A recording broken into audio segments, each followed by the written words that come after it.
all about the finances here at Res City. I know you're all really on edge to hear about it, so we'll make sure you all get to hear that video, but maybe we'll just wait a week for that. So anyway, I want to welcome you all to Resurrection City Church. If it's your first time visiting with us this Sunday, whether here in person or online, my name is Joel. I'm one of the pastors here at Resurrection City Church, and we are actually in the middle of a sermon series on the idea of wisdom as it is portrayed in the Bible. And what we've been doing is we've been walking through different voices in different books of the Bible that offer us different lenses in how we think about the concept of wisdom. And so we've been going through these books that are called the wisdom literature.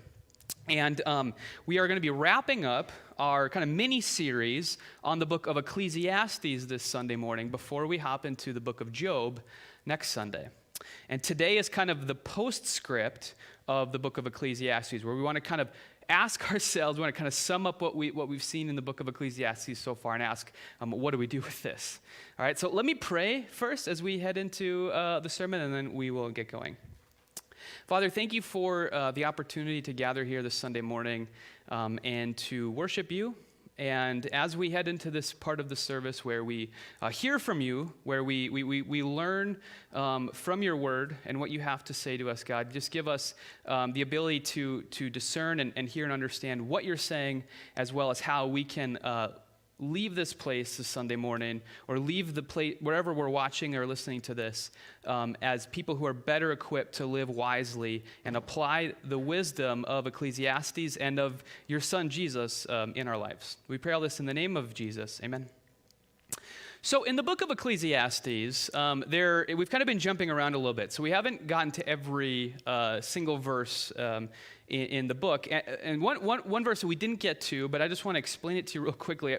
But I think it's a really indicative kind of story that the teacher, whose words mostly make up the book of Ecclesiastes, tells us. And it's this story of the teacher observing this small city that found itself under siege from some great king. He doesn't give us any specifics, but he just says some city, some small city, up against a big army and a king who's kind of surrounded it and who kind of has it by the throat almost, this little city, and this poor man, this sort of citizen of the small city, someone very poor, but who possessed great wisdom, was able to actually save the city. The teacher doesn't give us, again, specifics, but he lets us know that through wisdom, this person sort of delivered the city from this horrible fate that they were facing in this great king. And he kind of says, yeah, wisdom, right? Like, wisdom is good. Wisdom, this is why we talk about wisdom. This is why we pursue it, because it can even take down a mighty king. But then he says, I kept track of that city afterwards, and I found out that the wisdom that this poor man had given, eventually went unheeded, and actually got to a point where, they kind of despised this person. And so he says, well, what good was wisdom in that instance? If it only worked for a moment, but didn't last beyond that, in fact, came to be disregarded, like, what good is it to sort of chase after wisdom after all? And so that kind of story, I think, kind of helps us to get a sense for the big picture of the book of Ecclesiastes.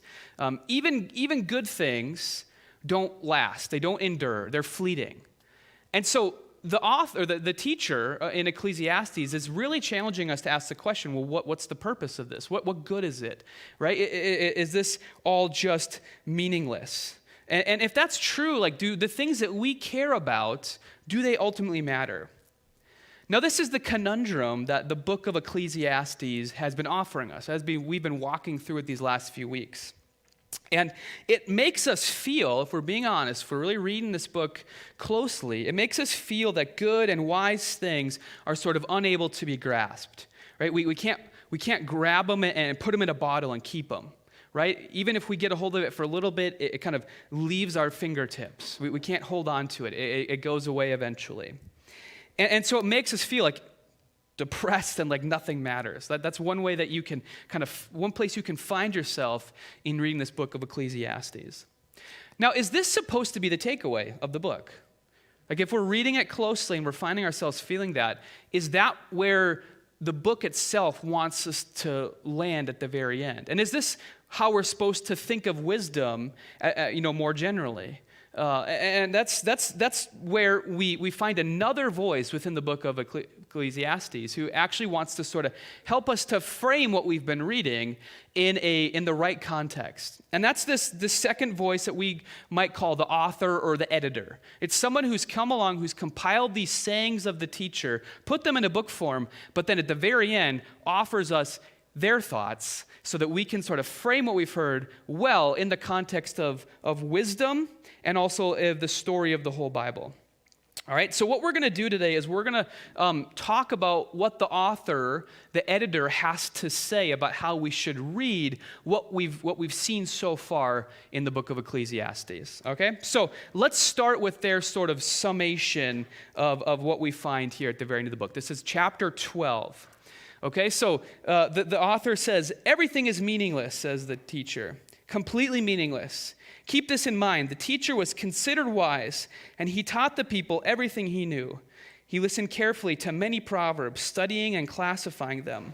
The teacher sought to find just the right words to express truths clearly. All right, so the first thing that the author wants, sorry, I might get these two people confused in my head, so bear with me. But the first thing the author wants us to take away from the words of the teacher is that there's wisdom here for us, okay? We shouldn't disregard it completely. We should definitely listen to it as wisdom and sort of use that to sort of sharpen previous wisdom that we may have received. So if you remember back, if you were able to hear this, what we talked about in the book of Proverbs is a lot of really positive, sort of optimistic views of wisdom. It says if you do this, if you follow this thing that God has woven into creation itself, wisdom, you'll find yourself reaping the fruit of that. You'll find yourself reaping the benefits of that. Okay, so that's what Proverbs says. And then Ecclesiastes comes along and sort of is, like Julie described it in the first sermon, kind of is the pessimists getting to have their say. Kind of saying, yeah, but, kind of, this does work a lot of the times, but does it actually last? And it kind of asks us to consider that question and gives us some examples of why maybe the things that Proverbs said need to be put into context in some sense. And I think what's happening here, when we sort of hear these two voices coming together, is what we're doing is we're sort of sharpening wisdom, right? We're kind of adding a conflicting voice that isn't supposed to negate what we heard in Proverbs or what we learn about wisdom, but is actually supposed to sort of sharpen it down, right? When you think of sharpening a blade, what you're doing is you're introducing some conflict to it, some challenge or some resistance to the blade. But it's not to get rid of the blade. It's actually to sharpen it and make it more efficient, to make it do its job better. And I think when we take Ecclesiastes and we take the wisdom of Ecclesiastes and we bring it alongside Proverbs and what we've heard there, what we're doing is we're getting a clearer, sharper picture of what wisdom is supposed to be, a better understanding of what it is. And here's how that happens. All right? I want the rest of the sermon to kind of be us understanding how we sort of find that taking place. Okay, so here's what happens. The teacher has told us that everything that Proverbs has said about wisdom is right, but it all takes place in this place that the teacher keeps bringing up, this place called under the sun. All right, so let me give you an example here. Ecclesiastes 1:14. I have seen all the things that are done under the sun. All of them are meaningless. That's the Hebrew word hevel, a chasing after the wind. This Hebrew word hevel means wind or vapor, things that smoke, fog, things we can't grab a hold of that kind of move around us that we can maybe see, but we can't really grasp it. We can't really bottle it up. And this phrase under the sun, it shows up in many places in the book of Ecclesiastes. But what it's sort of indicating is common human experience. Right, the experience all humans who have lived in history, as long as the fall has been in effect in human history, is this sort of burden for us as we live under the sun. We're sort of corrupted, we're sort of stymied by the effects of sin in the world that sort of take what is supposed to be good, which includes God's wisdom, and kind of keeps it from having the full effect that it's supposed to have in the world. And so he says everything, he keeps coming back to this, everything is sort of meaningless or hevel. We can't grab a hold of it because of this, because it takes place under the sun. Now, this doesn't mean that everything is bad, okay? It doesn't mean that, that we don't find goodness and joy and beauty and peace and things to celebrate in this time. It just means that they don't last, right? And so that's where you get that language around how there is a season for everything, right? There is a season where you will celebrate, but you can't bottle that up. You can't take it with you. It's fleeting, right? You know how, like, sometimes when you go on a vacation, right? And you're got a couple of days left in the vacation before you know you're going to go back to quote unquote real life, and you're just like, man, I just wish I could bottle up this experience that I'm having right now and just take it with me. And like whenever I want, I can open the bottle up and I can drink it or smell it or whatever, right? That's what we would like to do, but we can't do that. Right? The feeling that we have of peace and of celebration and of joy, it doesn't last. And that's true of everything good, right? We have it for a time maybe, but it doesn't always, stay that way, right? We find ourselves going through these seasons where we just find that things are fleeting for us, right? And even, sometimes we tell ourselves that's not true. Just think about movies always, or not always, but usually have a happy ending. Right? Have you ever thought about that? Like you watch like a rom-com, and at the end of the movie, the two people get together, and it's super happy. They're gonna get married, and it's just gonna be a perfect life for them after that. And then you think that's actually probably not what's gonna happen, right? Like it's probably like they're just gonna get married, and then they're gonna have to deal with like the challenges that married people have. So that feeling of happiness that you have at the end of the movie, like that we train ourselves to think everything's gonna be perfect from here on out, but that's not really how it works. And that's kind of what Ecclesiastes is saying for us.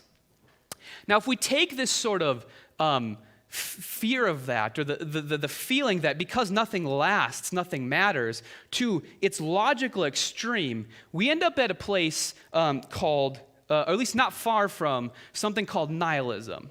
All right, so a little bit about nihilism. This is a guy named Friedrich Nietzsche. He's best known as the undefeated mustache champion of all of history, okay? And you can see why from these pictures here. Seriously, I think in the one picture it looks like he has a squirrel tail taped under his nose, and the other it's like he's got a bird nest under there, okay? It really impressive. But the second thing he's known for in history, though, is being the father of a philosophical system called nihilism, all right? And so what nihilism is this sort of view that we come to realize that God and some sort of any other overarching structure in the world, it doesn't exist. We've invented it. It's something we've created so that we can cope. But we kind of have come to a place in history where we know that that's not true. Now, Ecclesiastes isn't saying that, all right? So just to be clear, this is something that Nietzsche is saying. But still, coming to this place of understanding there's really nothing above us, right? There's nothing that's going to reward us for doing good, for having virtues like humility or those types of things. You're not going to get a reward for that. You're just going to get trampled on. That's something he talked about a lot.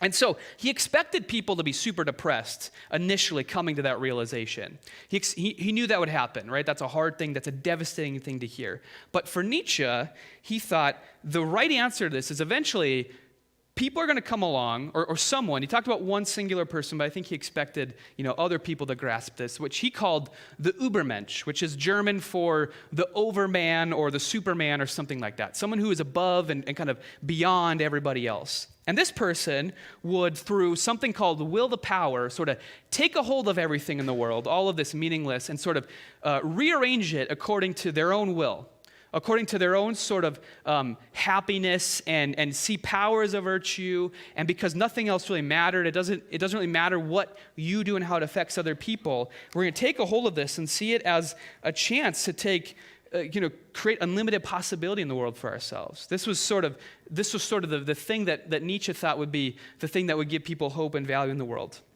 And so nihilism is this sort of glad commitment to the meaningless of everything in the world. Kind of like, I can live with this because maybe it gives me some opportunities to sort of live this out in a certain way. And while you maybe have never heard this word, right? You might not think, I don't have any friends who are nihilists. It's actually had a bigger effect on the world than you might think.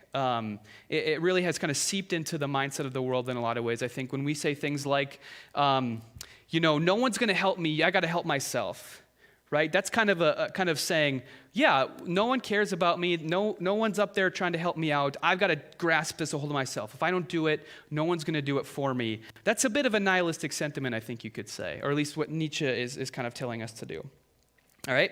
Now, the thing is, he's right. It's totally devastating to find out that something that you've made the foundation of your life, or a very important building block in what your life looks like, isn't real, or doesn't last, doesn't have meaning. That is super disappointing. It really stings. Right? Nietzsche was very much correct about that. And I think people are feeling that all the time about all sorts of different things. A lot of people feel it about church. A lot of times they feel hurt by the church or by leaders, and even they throw God into that category perhaps. Right? So this is a common thing. Now, as we read the book of Ecclesiastes, are we supposed to take this away from it? Are we supposed to kind of follow this line of thinking that Nietzsche took and sort of say, yeah, nothing does really matter. Like, I either should just be super depressed or I should kind of be happy about it and do whatever I want. You know, no one is going to tell me not to. No one should be able to stop me from doing that. And the author, the second voice in the book, the one who's taking the words of the teacher and wants to frame them correctly for us, they say no. This is not the thing to take away from this. The author wants us to fit what the teacher says into what we already know of God and wisdom and apply it to that. And this is that sharpening we were talking about. So here's what he says in verse 11, the author now. The words of the wise are like cattle prods, painful but helpful.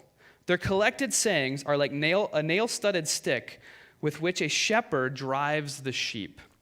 So what they're saying there is that cows are stubborn, all right? Cows don't like to go do the thing that they're supposed to do a lot of times. And so if you're a farmer, which I'm not, so I'm not speaking as some authority here, but like if you're a farmer, you're like, if we're going to get these cows to go like eat their food or go do what whatever cows do during the day, we're going to have to maybe give them a little bit of a push to do it. And so they have these things called cattle prods, which give them a little jolt to get them to go in that direction. It's the only way to get these cows, these sort of really stubborn cows, to move, is to give them a little jolt. Maybe it's a little bit painful, but it gets them moving in the right direction. Now, what the author is telling us here is that this wisdom from the teacher is going to prod us away from investment in life under the sun to life on. Whoa, we're off on the slides up there for a sec. Can you get me back to the Ecclesiastes 12:11 slide, please? So this cattle prod here is supposed to point us in the right direction, right? It's wisdom, but it's a bit of a stinging type of wisdom that's going to move us in that direction. And so what we're supposed to take away from this is that the wise, if you're going to be reading Ecclesiastes and finding good wisdom, you're going to know that the teacher's words might sting, but they're going to point us in the right direction.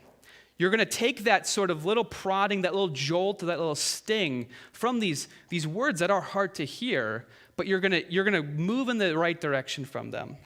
All right? Pain is a good thing, right? Pain is not necessarily a bad thing in the world because it alerts us that something's not right, right? That's why you have nerves in your body, right? Not just to torment you, but to sort of let you know, hey, something isn't right. You should maybe like go see a doctor or something. Like try to figure out why this pain is going on. You can avoid some more pain or some more trouble down the road if you listen to this pain here in the present. And so pain is a good thing. Now, what is painful about the teacher's words is this realization that things under the sun, these things that motivate us, they don't have the meaning that we're always trying so hard to invest them with. Okay, that's the big point that the teacher is trying to make for us. And what we need is maybe some hard words to sort of shake us towards that so that we can be saved from investing in things that really don't quite have the ultimate value that we want to give them, that are fleeting, that don't last. And because we're like cattle, because we're often very stubborn, it can take a lot to move us. And so if we get a little jolt from this, it's not a bad thing necessarily. The author wants us to realize this is a good thing, but we got to make sure we move in the right direction here. Now, in other places in the Bible, I think we can find similar type of thinking being given to sort of frame the same idea in different ways. And we'll come back to this later in the sermon, but Julie talked about this in our first sermon in Matthew 6, where Jesus talks about treasures of the earth.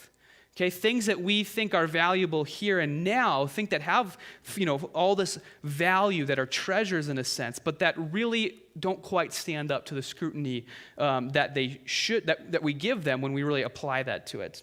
And some of the things that the teacher has talked about, some of these things we've talked about in the series, some of them are things we haven't, so it's a bit of a recap, also a bit of stuff we haven't quite gotten to, just some things that the teacher kind of tries to tell us through these stinging words that don't have this ultimate value we give them, that are ultimately hevel, ultimately fleeting, are things like work, wealth, politics, sort of a longing for the good old days, trying to bring them back, whatever the cost, pleasure, sort of living your best life, whatever that looks like. Even justice, when it's sought purely by human action, is eventually going to find itself disappointed. He talks about how excellence, success, achievement, even sort of study and knowledge, these things are all maybe good, but ultimately don't last. You can't bottle them up so they continue to have the effect that you thought that they might have. Eventually, something greater will come along. Something will come to take those things away. Maybe you'll just find that you thought this had a lot of value, but then later on you'll realize, I was wrong. This thing does not have the value that I thought it did. Whatever it is, we're going to find that out at some point. And again, these aren't unimportant things. They all have a time and place. Okay, I don't want you to hear me wrong, but understand that they make poor foundations if we're going to build our lives on them. See, sand is good for sandboxes and beaches, but it's not something you want to build a whole house on, maybe. Right? And so we got to figure out how these things, what value they should have actually when put into the full account of things. And sometimes thinking about this is painful, like the shock of a cattle prod, but it's a necessary sting that sort of leads us to wisdom. It leads us to see something is not right here and to try to move towards the place where we figure out, well, what is right? What's going to fix this? What is the thing I need to sort of alleviate this pain?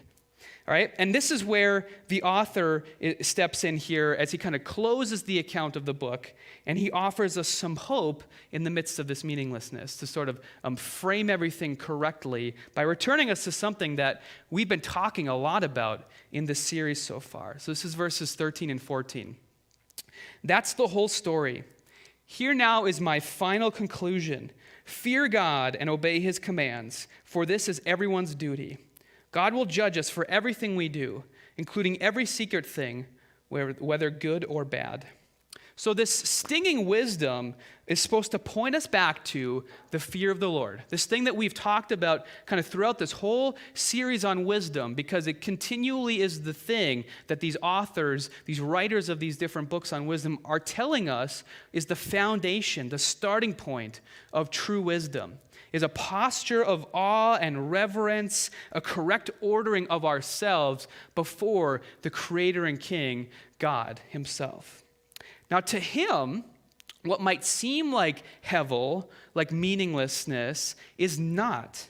It's why we fear, it's why we revere him. And the author is saying that they trust that God will sort things out. That's what they mean when they say in verse 14 that God will judge everything. Now, the story of the Bible, when we expand our scope here a little bit, outside of Ecclesiastes, outside of the wisdom literature, the story of the Bible is a story about God setting things right.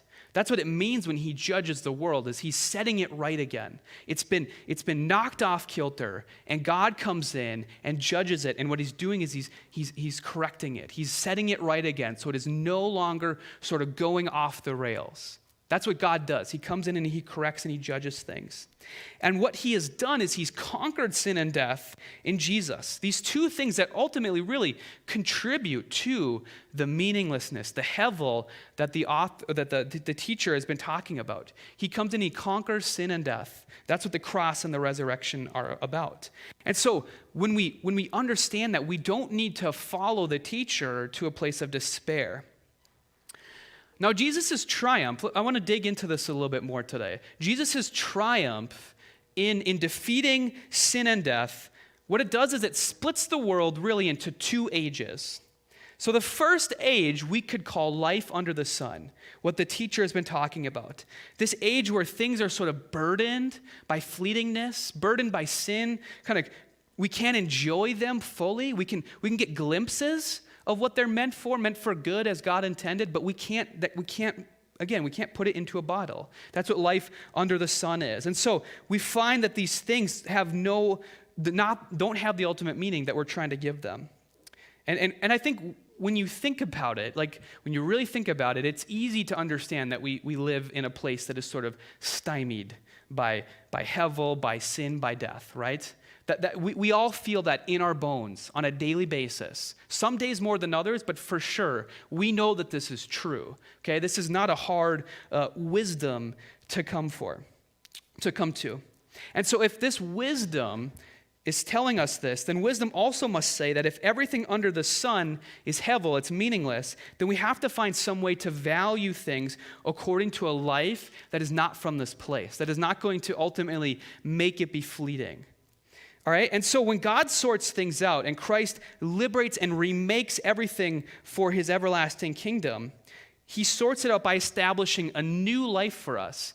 This new life that is under the sun, S-U-N. Okay, so think, this is a little cheesy, all right? So just go with me. But life under the sun, S-U-N, is different than life under the sun, S-O-N. This is this new age that has been brought to bear by God sorting everything out, by judging it in Jesus. And so the wisdom of the teacher is going to prod us away from investing ourselves and investing our life in things under the sun, S-U-N, and to life under the sun, S-O-N. All right? And fear of the Lord is going to get us there. I'm not sure how much of this the teacher or the author grasped when they were writing in this time before God came in Jesus to sort everything out. But if we listen to their words, we will find ourselves getting to that place. Fearing God causes us to get to that place. And it causes us to get to that place by valuing what God does. And so this is where I want to return to where Julie was at in the very first sermon on Matthew 6, 19 to 20, this passage that talks about treasures that are stored up that are either treasures of earth or treasures of heaven. Can you take me to that slide, please? Okay, so let's read this. Matthew 6, 19 to 20. This is Jesus talking here. He says, "Do not store up for yourselves treasures on earth where moths and vermin destroy and where thieves break in and steal," right? The fleetingness of life under the sun. This is applied to treasures of earth.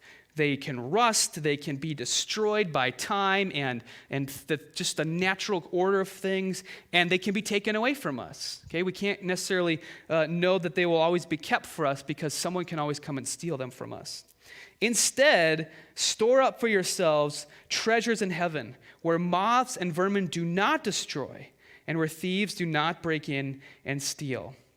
Now, we might think that storing up treasures in heaven means sort of like, Jesus says in other places, like, I'm going to prepare a mansion for you someday. That's where I'm going to go. I'm going to build this great house for you. That's maybe a verse that you've heard before. And so you might think, well, treasures in heaven are probably like these things that Jesus is, we're doing good stuff for Jesus now, and he's like putting stuff in our closet, someday that when we go to heaven or something, that'll all be there for us, right? And we'll have all these treasures that we've been storing up for ourselves.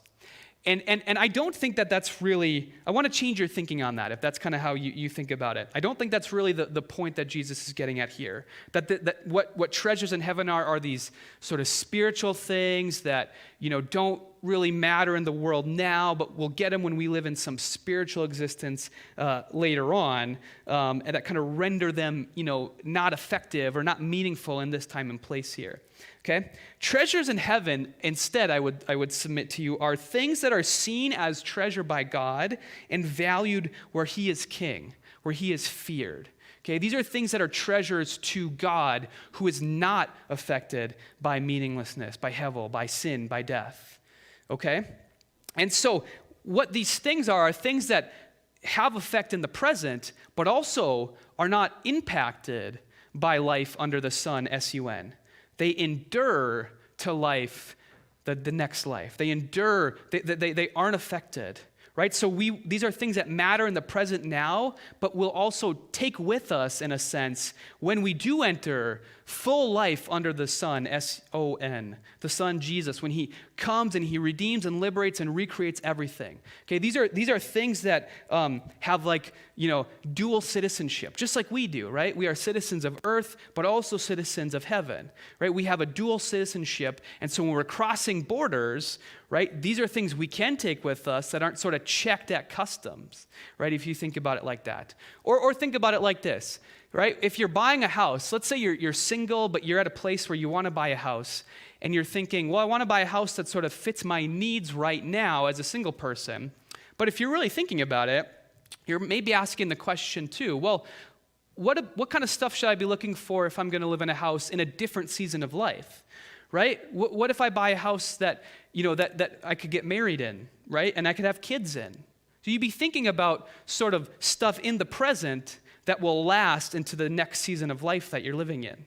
All right? This is what treasures in heaven are. They're things that matter now, but also if we're looking ahead, if we're thinking forward, and I know a lot of people here are really efficient thinkers. You like productivity, you like efficiency.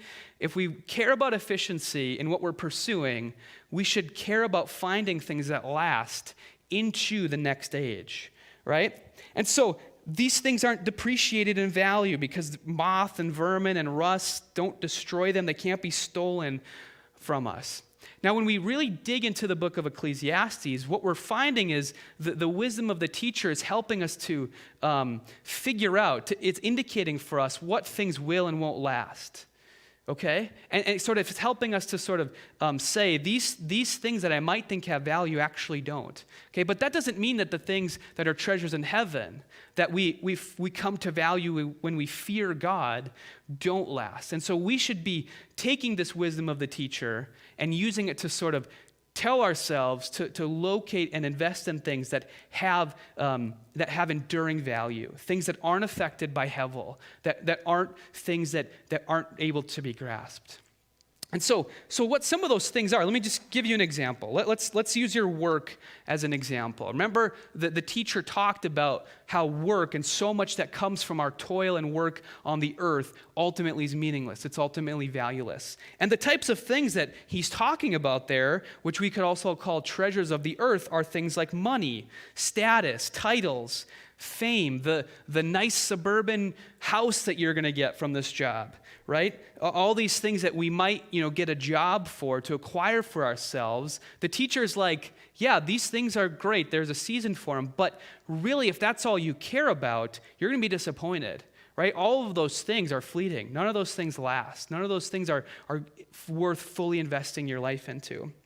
And so instead, if we focus on treasures in heaven as we go about our work or any other part of our life, we're going to find ourselves valuing things in what we apply ourselves to, like faith, hope, love. These are things Paul talks about constantly in his letters. Or he also talks about the fruit of the Spirit: love, joy, peace, patience, kindness, gentleness, and self-control. Other things that we find that God values throughout all of Scripture are things like justice, things like grace, things like faith, things like mercy. And ultimately, if we were putting all of these things under one category or one heading, one word to describe them all, we can maybe say Christ-likeness. Living like Christ. When we live like Christ, we know that what we're valuing and acquiring for ourselves, whether it's virtues or habits, those things will last for us into the next age because they are treasures of heaven and not treasures of earth. Now, if we really think about it, we're going to have lots of opportunities to pursue these things if we're willing to see them, okay? Which means we have to let the words of the teacher really challenge us, really sort of sting us maybe perhaps for a little bit, all right? We have to be willing to let ourselves be stinged by the words of the teacher. And so I'm challenging you all to really let yourself feel that sting, okay? I really want you to do that. But if you do, if you're willing to let yourself do that, you're going to be able to see all sorts of opportunities to pursue these things in all these different areas of our life. Okay, whether it's like the big 4 relationships, right? Maybe we can think of your life in terms of 4 big relationships: your family, your friendships, your church family, or your work relationships, right? Like in those 4 different relationships, ask yourself, how can I pursue things in these places that are treasures in heaven, that will have enduring value, that aren't corrupted or fleeting? Maybe in our big decisions that we make, right? We are a lot of us are at a place in life where we're making big decisions, like about work, about our futures, right? As we go about making those decisions, if we move away from making them purely on treasures of earth, things that have fleeting value. And again, I'm not saying don't think about them. I'm not saying they're unimportant. There is a season, there's a place for them. That is what the teacher says in the book of Ecclesiastes. But what if we put the full weight on things that are treasures in heaven and how we make those decisions instead? That would probably change how we think about things, at least to somewhat of a degree. Right? Whether it's engaging with hot button issues today, right? We're living in a world that is throwing a lot of stuff at us. We're processing a lot of things constantly, whether it's in the realm of politics or social issues or media, right? There's all these things swirling around us. Well, what if we looked at treasures in heaven and valued those and how we choose to think about those things, right? That would have enduring value, that would sort of transcend whatever's going on here in the moment, right? Things that have value to God when we fear him. In what we put our time towards, right? Our time is such a valuable asset to us, right? Such an important commodity in our lives. And we find ourselves having conflict in how we should choose to use our time. Well, what if you valued treasures in heaven first in how you choose to decide what you do with your time, right? That would be a more important investment of that time if we believe that this is true, that there are treasures in heaven that sort of endure to the next stage. That would be a better investment of our time. What about in the big decisions of how we sort of live our lives now in the midst of a pandemic, and as we all start to think about readjustment back to a new normal as hopefully, like Lord willing, we're able to kind of bring this pandemic completely under control here, right? It's going to cause us to have to go through a lot of readjustment in our lives, a lot of restructuring. What if we were thinking about treasures in heaven as we went through that, as opposed to just treasures on earth? Okay, the work that we do in these things, when we value the treasures of heaven, will last. And so, like I said, if you care about future investment, focus on what Christ treasures. Because when properly applied, wisdom is going to steer us away from treasures of earth, things that are ultimately meaningless in heaven, towards things that are treasures in heaven. Now, if that's true, I just want to challenge you. Why wouldn't we seek those things out? Right? Are we going to be like cattle? Are we going to be stubborn and not move? Or are we going to be willing to listen to the hard words of the teacher, but in the process find the true wisdom of fearing God and valuing what he does for a lasting impact in our lives? And so that's our reflection question today that I want you to be thinking about. Where is the wisdom of Ecclesiastes prodding you towards? All right? This is a question that you really need to ask yourself, I think. I can get up here and I can say a bunch of stuff, right? I can say all the words in the world, but unless you're willing to sort of really ask yourself the question, there's not going to be any sort of impact in your lives.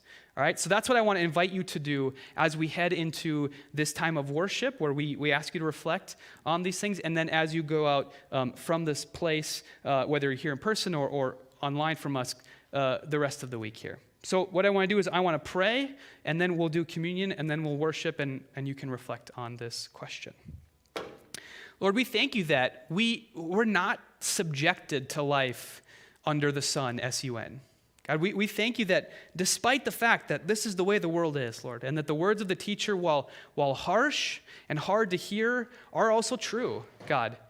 We thank you that you don't leave things that way, Lord, that we don't have to adopt a depressing, nihilistic view of the world, but we can believe and know that you have conquered the things that make this life heavy and fleeting, Lord, so that we can have hope that when we fear you and when we follow your son Jesus, we can be investing in a life that has full meaning because it has conquered those things, God.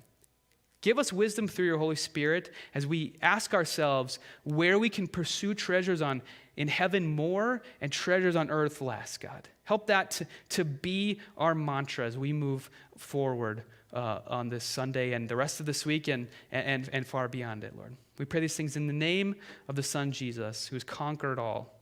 Amen. All right, so we are going to move to a time of communion now while we reflect. And so if you didn't receive a little communion cup when you walked in, go ahead and raise your hand. We'll make sure that someone gets one to you. We want you to be able to commune with us as we reflect on this and as we really participate in the one who is inviting us to this life of hope in life under the sun, S-O-N. Okay, that's what communion is about, is us remembering what he's done to make this possible and then participating, communing with him and with each other as we reflect on that. All right, so Zach and the rest of the band are going to come lead us in worship as we do that now.